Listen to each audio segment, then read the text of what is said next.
Hello friends, अस्सलाम वालेकुम। आज का हमारा टॉपिक है organization of human nervous system. Human nervous system की जो तरतीब और ऑर्गेनाइजेशन होती है।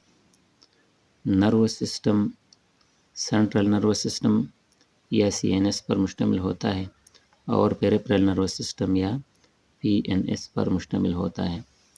सेंट्रल नर्वस सिस्टम में हमारे पास ब्रेन और स्पाइनल कॉर्ड शामिल हैं। ब्रेन इंफॉर्मेशन को प्रोसेस करते हैं। जो इंफॉर्मेशन ब्रेन को आती है तो उसको प्रोसेस करते हैं और फिर मेक डिसीजन करते हैं, फैसले करते हैं। फिर उसके अलावा कोऑर्डिनेशन भी करते हैं। अगर मुख्तलिफ बॉडी पार्ट्स के दरमियान फंक्शन के सिलसिले में कोई यूनिटी या कोऑर्डिनेशन रिक्वायर हो तो वो कोऑर्डिनेशन ब्रेन परफॉर्म करते हैं। मेमोरी स्टोर करते हैं।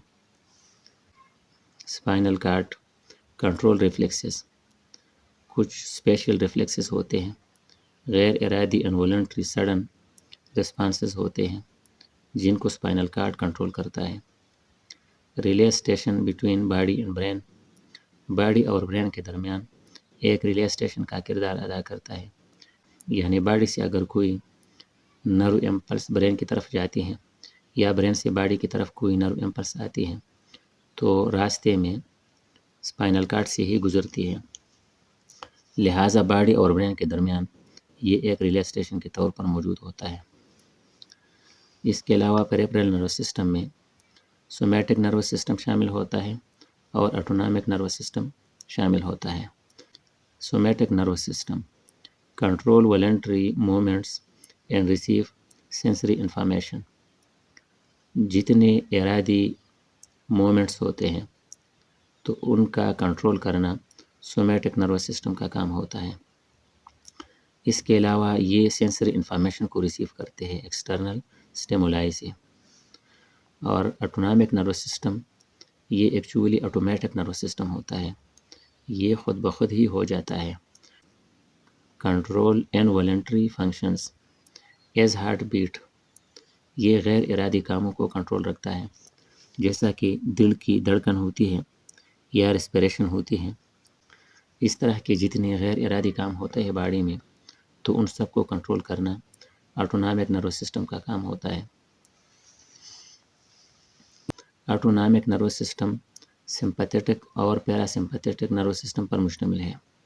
सिंपैथेटिक नर्वस सिस्टम में ट्रिगर फाइट फ्लाइट रिस्पांस होता है, यानी यहाँ पर बॉडी को फ्लाइट फाइट मैकेनिज्म के लिए या स्ट्रेसफुल कंडीशन के लिए बॉडी को तैयार करने का काम सिंपैथेटिक नर्वस सिस्टम का होता है। और पैरासिम्पैथेटिक नर्वस सिस्टम वो काम करता है जो इस पहले वाले के अगेंस्ट हो, यानी ये सिस्टम रेस्ट और डाइजेस्ट एक्टिविटीज़ को प्रमोट करता है। दोनों के काम एक दूसरे के अपोजिट हैं, लेकिन दोनों के काम जब एक दूसरे के अपोजिट हैं तो दोनों वर्क टुगेदर करते हैं तो होमोस्टेसिस मेंटेन रहती है बॉडी की। To maintain homeostasis in coordination of functions CNS and PNS work together, यानी जब सीएनएस और पीएनएस इकट्ठे काम कर रहे होते हो तो बॉडी का होमोस्टेसिस और बॉडी के मुख्तलिफ पार्ट्स के फंक्शंस का कोऑर्डिनेशन होना ये मेंटेन रहेगा अगर ये दोनों इकट्ठे काम कर रहे होते हो। Okay, thank you. Like and subscribe.